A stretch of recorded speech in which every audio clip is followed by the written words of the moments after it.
Relying on others for direction, motivation, or even basic needs slowly erodes your inner strength. It creates a psychological contract where your growth becomes someone else's responsibility. Over time, you lose your ability to act decisively, to suffer with purpose, and to rise with dignity. A man or a woman must never surrender their autonomy, because the moment you wait for someone to carry you, you teach yourself that you cannot walk. When we talk about never depending on others, it's not about turning into some isolated creature who doesn't believe in love, support, or friendship. That's not what I'm saying.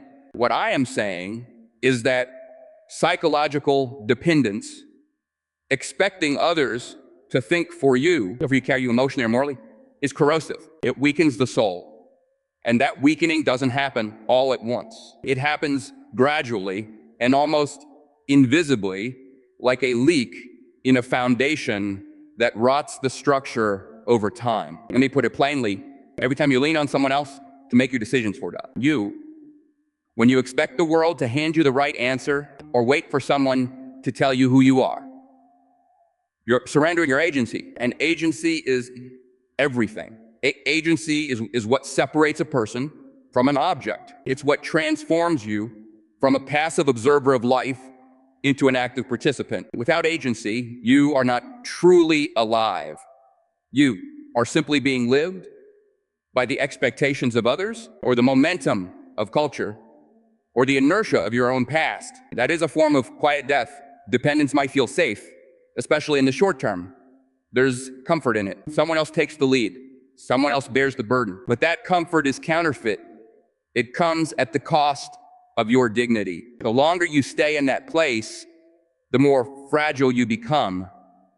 Your confidence erodes. Your decision-making ability atrophies. And eventually, even small challenges feel overwhelming. Not because they're inherently impossible, but because you've forgotten how to stand on your own 2 feet. There's a deeper psychological layer here too. When you depend on others, you inevitably blame them when things go wrong. And blame is poison. Blame removes the mirror from your life. It turns you into a victim of fate rather than a student of your own errors. And if you don't see your errors, you can't correct them. Without correction, there is no improvement. And without improvement, there is no transformation. You stagnate. You rot. Slowly, silently, but undeniably. A strong, resilient psyche is built the same way a strong body is, by lifting what is heavy. And what's heavier than the burden of responsibility for your own life? It's difficult, of course it is. But that difficulty is the very thing that makes you stronger. Imagine relying on a crutch your whole life. You'll never know the strength in your legs. It's only when the crutch is thrown away, when you're forced to walk on your own, that your true capability begins to emerge. And yes, at first you'll stumble. You'll fall. You'll doubt. But those stumbles are sacred. They're the process of becoming. This isn't about rejecting community or connection. It's about approaching those things from a place of strength, not desperation. The best relationships aren't built on mutual need. They're built on mutual capability. 2 people who don't need each other to survive, but choose to walk together anyway. That's what healthy friendship, healthy love, and healthy brotherhood look like. Now, let's be honest. It's tempting to stay dependent. There's a strange comfort in helplessness. If you stay small, the world expects less from you. If you act powerless, you can always claim innocence. But here's the truth. Nothing noble ever grows in that space. Greatness doesn't emerge from avoidance. It emerges from struggle, from self-initiation. You become powerful, not when others lift you up, but when you learn to lift yourself. And here's the paradox. The more you stop depending on others, the more valuable you become to them. Not as a burden, but as a guide. Not as someone waiting for help, but as someone who can offer it. That's the essence of leadership. Not commanding others, but embodying what they can become. So if you want strength, if you want clarity, if you want to build a life of integrity, begin by weaning yourself off the psychological habit of dependence. Make decisions, accept their consequences, learn, grow, fail, and stand again. That's the only way to become a person who can walk upright in a world that constantly tempts you to collapse. Don't look to be carried. Train to walk, then run. And then when others fall, be the one strong enough to carry them. Because you first chose never to be carried yourself. Building the ability to stand on your own 2 feet isn't just practical, it's ethical. When you depend on others, you risk becoming a burden. But when you cultivate independence, you become an asset to yourself, to your family, and to society. That kind of self-respect isn't born from comfort. It's forged through effort, sacrifice, and responsibility. You owe it to yourself to become someone others don't have to rescue. One of the most insidious lies people internalize, often unconsciously, is the belief that someone is coming to save them. It doesn't usually sound that dramatic.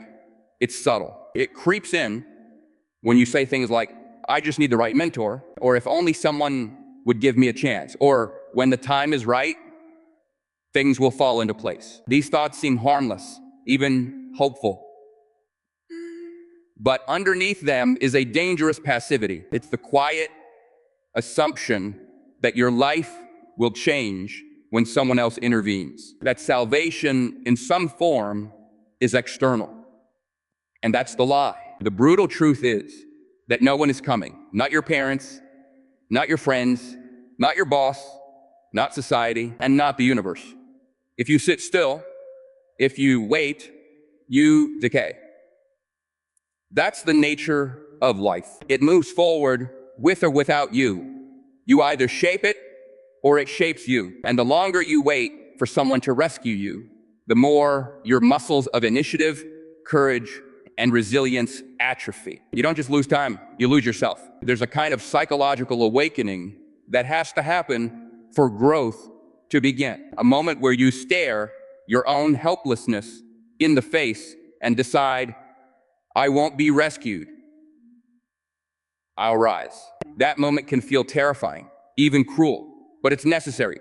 It's like a rebirth, because the part of you that needs to be saved must die for the part of you that can build, lead, and overcome to come alive. People think independence means being financially self-sufficient or living alone or not asking for help. That's not what I'm talking about.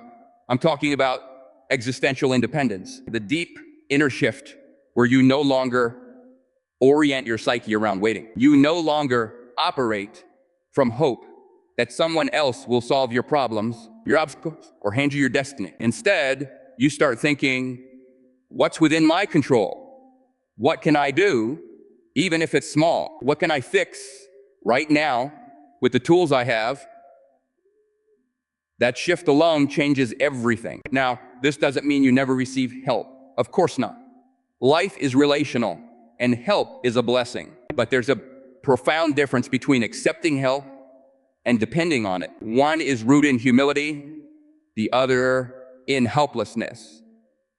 One strengthens you, the other corrodes you. You can accept help while still standing on your own feet. But if you're constantly leaning, you'll never develop the spine you need to stand when no one is around. It's also important to understand that the impulse to be saved is psychologically a regression. It's a desire to return to childhood.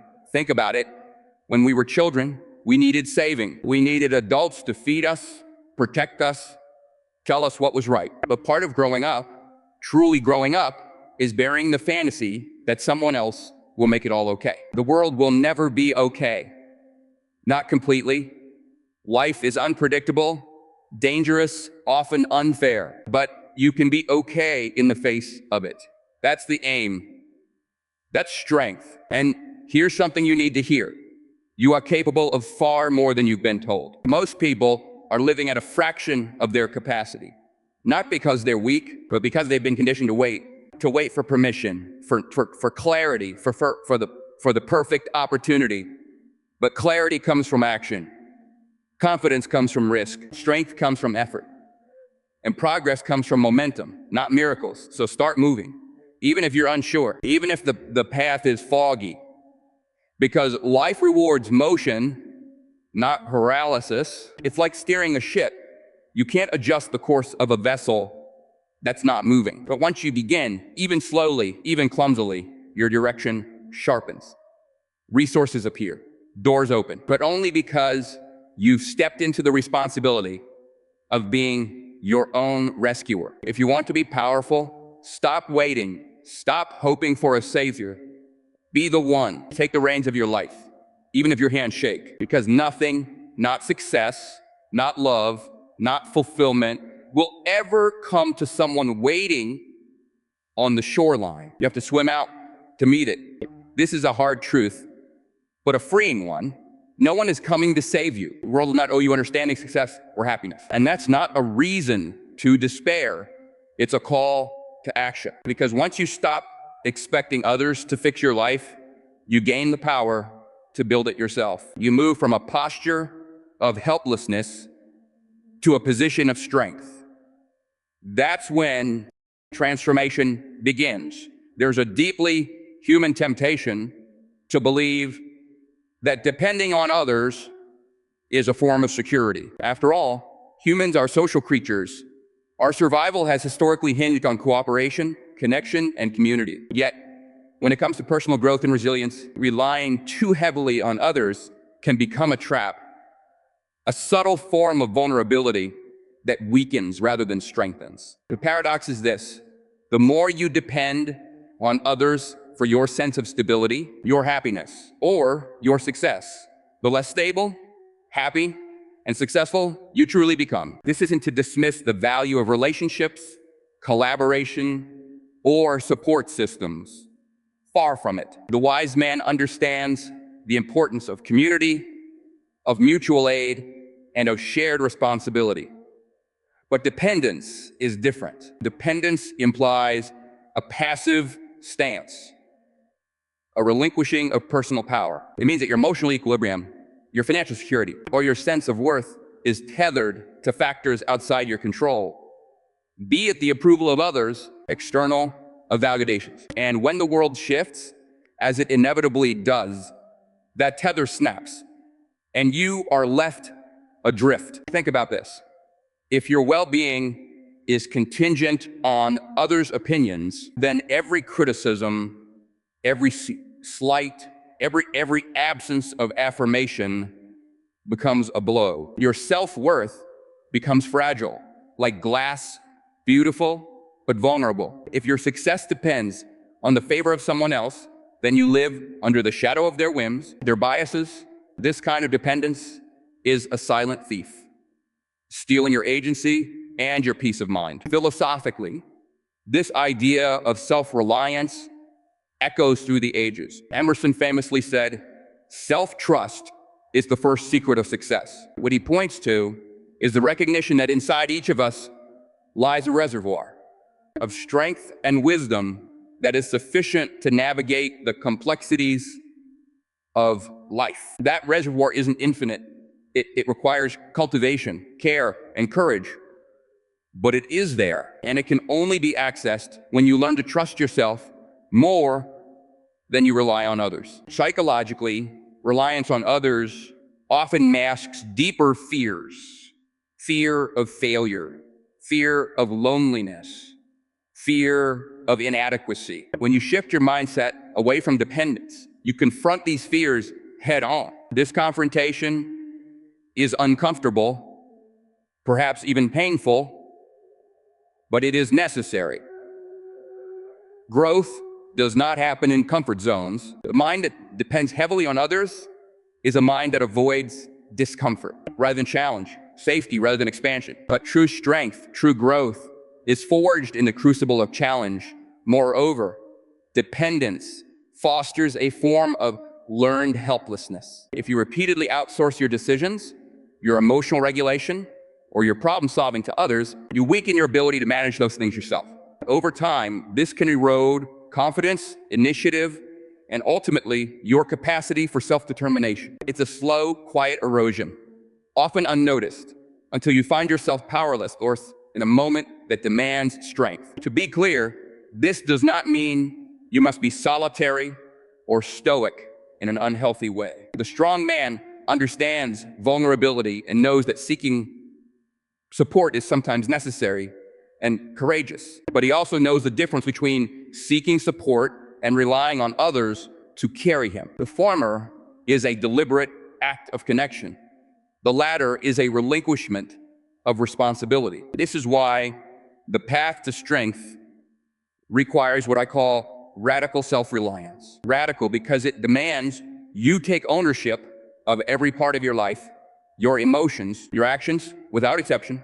It requires you to develop the capacity to respond to challenges without defaulting to the safety net of others. It's not arrogance or isolation. It's an empowering acknowledgement that while the world is unpredictable, your response to it can be consistent and grounded. Developing radical self-reliance means cultivating emotional intelligence, problem-solving skills, discipline, and self-respect. It means learning to sit with discomfort and uncertainty without immediately seeking external relief. It means being your own leader, your own guide, your own foundation.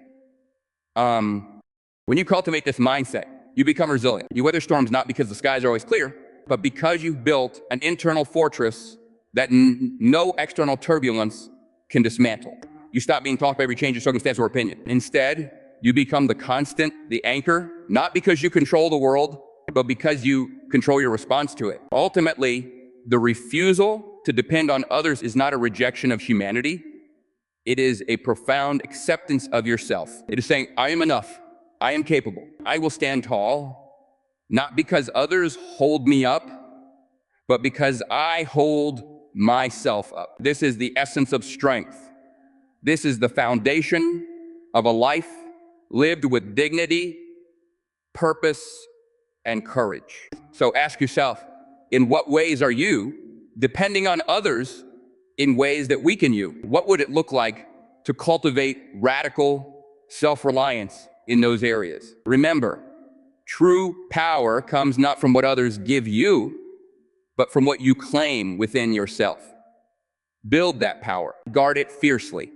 Because when you depend on no one but yourself, you become unstoppable. Every time you say, I'll start when someone helps me, or I'll change when they treat me better, you surrender your future to someone else's choices. That is spiritual paralysis. True growth demands movement now, without permission, without ideal conditions. You must take the first step, not because you feel ready, but because your life won't wait. Action, not dependency, is what shapes destiny.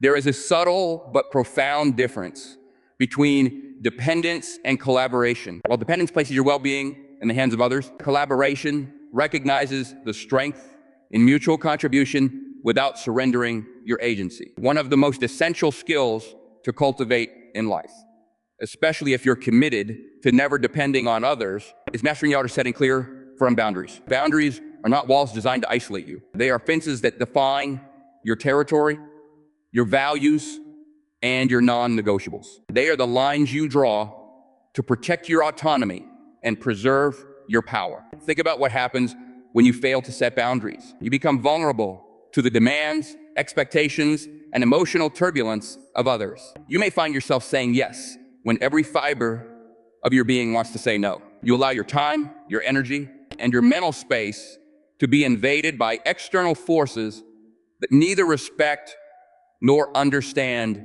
your priorities. And over time, this erodes your sense of self, your confidence, and your ability to act independently. Without boundaries is inevitable, not because others impose it, but because you have silently surrendered your right to say no. Philosophically, boundaries are an expression of your sovereignty. They assert that you are the ruler of your internal kingdom, that your emotions, decisions, and energy belong to you first. Setting boundaries is a declaration that you will not sacrifice your well-being for the convenience or comfort of others. It is a statement that your life matters enough to be protected from intrusion.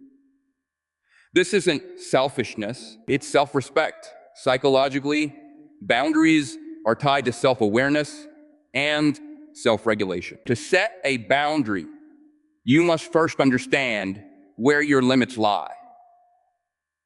What drains you? What disturbs your peace? What challenges your values?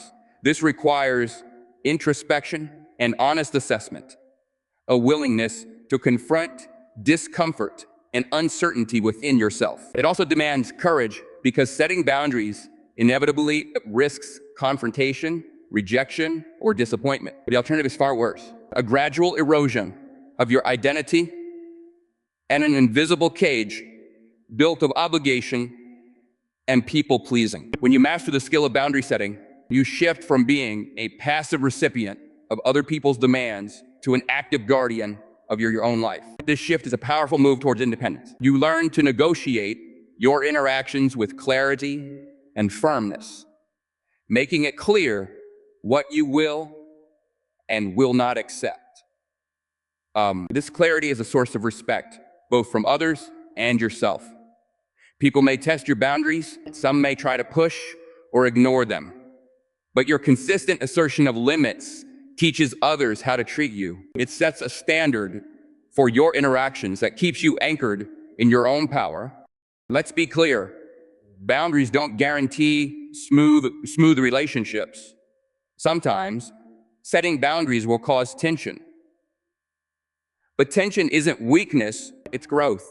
It's the discomfort that arises when you refuse to shrink yourself to fit someone else's expectations. It's the natural integrity over convenience. Over time, boundaries actually improve the quality of your relationships by fostering honesty and mutual respect. They weed out those who demand your dependence and attract those who honor your independence. The refusal to depend on others is not about isolation.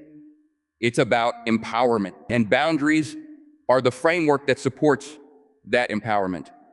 They create a safe space for your autonomy to flourish. They make it possible for you to engage with the world on your own terms, rather than under the weight of obligation or manipulation. In practical terms, setting boundaries means becoming comfortable with discomfort, the discomfort of saying no, of disappointing others, and standing firm on your values. It means prioritizing your well-being without guilt. It means understanding that every yes given without full consent is a seed of resentment and fatigue. It means recognizing that your time and energy are finite resources that deserve careful stewardship. There is profound freedom in this practice. When you set boundaries, you reclaim your time, your focus, your emotional clarity. You begin to act not out of reaction to others' demands, but out of deliberate choice. You become the author of your own life story, not a character tossed about by the scripts others write for you. This is a critical step on the journey to never depending on others. Because independence is not just about what you do alone. It's about how you protect yourself in the company of others. It's about maintaining your integrity and your strength in the complex dance of human relationships. So I urge you, cultivate the courage to set boundaries. Define your limits with clarity and conviction. Recognize that by protecting yourself, you are not rejecting the world, but preparing yourself to engage with it as a whole. Strong person. Boundaries are not barriers to connection. They are the foundation of genuine connection, rooted in respect, honesty, and strength. Remember, your freedom begins with the fences you build around your life. Build them well.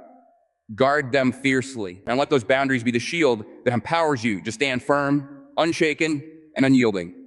Never dependent, always sovereign. We all have wounds, memories of being let down, misunderstood, or left behind. But those are permanent dependents. They should drive us to become stronger, wiser, and more capable. Don't live waiting for the world to give you what you lacked.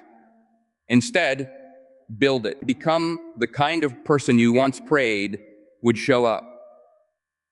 That is the highest revenge and the deepest healing. One of the most misunderstood and yet most crucial aspects of never depending on others is the cultivation of resilience. Resilience is often spoken of as if it's some mysterious quality reserved for a select few. But the truth is that it is a skill, a way of responding to life's inevitable hardships that can be developed and strengthened over time. Resilience means more than just bouncing back. It means moving forward with purpose, with a clear-eyed engagement of reality, regardless of how difficult or uncomfortable that reality might be. When you decide to never depend on others, you're not just committing to self-reliance in moments of ease. You are committing to standing firm in the storm. Life will test you, and it will test you harshly. Loss, failure, disappointment, betrayal, these are not exceptions to the human experience, but rather its core components. A resilient person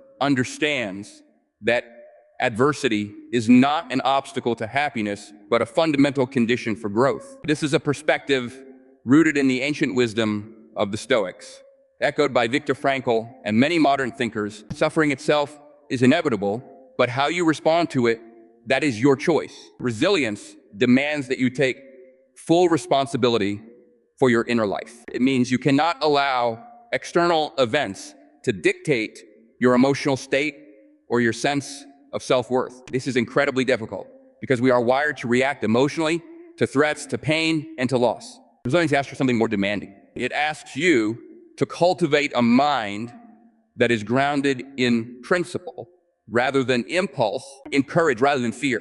This is the mind of someone who refuses to depend on others because it is a mind that can carry its own burdens, that does not collapse under pressure, and that can find meaning even in suffering. To develop resilience, you must first confront the reality that life will not always be kind. This is a brutal truth, but it is also liberating. When you stop expecting the world to conform to your desires, you begin to see your power, not to control everything, but to control how you meet those challenges. There is a deep psychological strength in accepting what is rather than railing against what should be. Acceptance is not passive resignation. It is active engagement with life's difficulties, armed with the understanding that your response shapes your destiny. Resilience is also built through discipline. It's not an abstract quality that arrives without effort. It is forged in the daily rituals of commitment. Waking up early when you want to stay in bed, continuing to learn when you feel overwhelmed, speaking your truth when silence would be easier. These small acts accumulate. They form the architecture of strength, the framework that allows you to stand tall when everything inside you screams to give up. Furthermore, resilience requires a vision, a sense of purpose that transcends momentary pain. When you know why you are enduring hardship, when you have a larger mission or meaning guiding you, resilience becomes easier to sustain. This is why so many great leaders, thinkers, and survivors have pointed to meaning as the cornerstone of strength. The avoidance of pain that defines the strong, but the capacity to endure it for something greater than oneself. But here's a key insight. Resilience doesn't mean going it alone in isolation. It means maintaining your inner strength while still engaging with the world in ways that build you up, not tear you down. To never depend on others is not to reject community or support. Rather, it is to cultivate a foundation so strong that your engagement with others is a choice, not a necessity. This transforms your relationships from dependencies into connections. Relationships based on mutual respect and shared strength, rather than need or desperation. Psychologically, this kind of resilience rewires your brain's response to stress. The more you practice it, the more your nervous system learns that you can handle adversity. You develop an internal locus of control, the deeply empowering belief that you are the master of your fate, the captain of your soul. This mindset changes everything. It liberates you from the paralyzing fear of uncertainty, failure, and loss. So when life demands more than you think you can give, remember, resilience is the bridge between where you are and where you want to be. It is the quiet, relentless force that keeps you moving forward, even when every part of you wants to retreat. And it is available to anyone willing to do the hard work of self-mastery. In the end, the decision to never depend on others is a decision to cultivate this resilience. Build a fortress within your mind and spirit that no external storm can breach. This is not easy. It is not quick, but it is the pathway to a life defined not by circumstance, but by courage, meaning, and unwavering strength. So I leave you with this. Resilience is not simply enduring life's challenges. It is transforming them into the very foundation of your power. Choose to be resilient. Choose to own your response. Choose to stand unshaken, because your strength is not given, it is made. And in making it, you become the author of a life no one can take away from you.